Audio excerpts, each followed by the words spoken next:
Le traitement coupe par un plan fait partie des fonctionnalités les plus utilisées. Cette fonction peut être appelée en utilisant le menu de fonction usinage sous coupe par un plan. On peut également l'appeler en utilisant l'icône de raccourci si présente.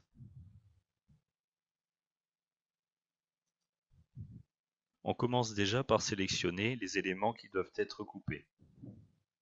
Dans le cas présent, nous souhaitons recouper les chevrons de ce versant parallèlement au mur biais. Une fois la sélection effectuée, le clic droit permet de quitter la sélection. S'ouvre alors une boîte de dialogue qui est spécifique au module charpente et n'apparaît pas dans les autres modules. Il est possible de couper les éléments choisis d'aplomb, d'équerre inversant, horizontalement ou parallèlement inversant, mais on peut également couper ces éléments-là en élévation d'une barre. Dans le cas présent, nous utiliserons la fonction ligne, puis nous sélectionnerons l'arête extérieure du mur.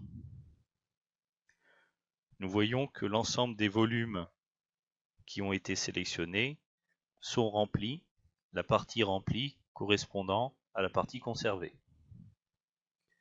Il est possible de choisir de décaler le plan de coupe d'une valeur positive ou négative, la valeur positive étant indiquée par la flèche. Si nous effectuons flèche du bas ou entrée,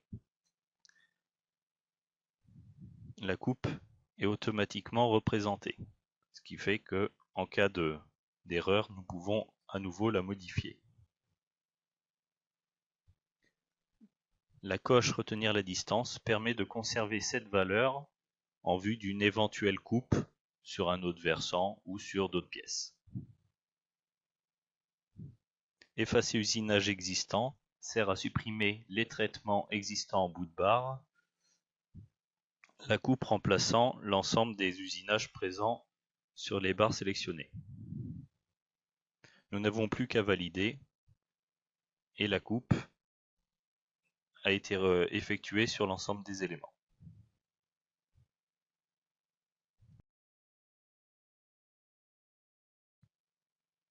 Avec la fonction coupe, la partie la plus petite de la pièce est considérée comme étant la chute. Dans certains cas de figure, nous souhaitons inverser cela.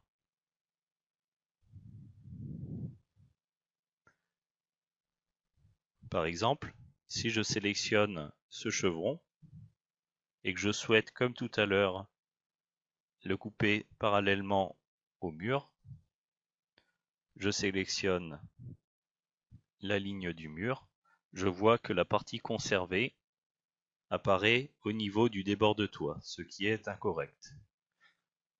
Le bouton point choisir extrémité permet d'aller sélectionner l'extrémité de la pièce pour inverser la sélection.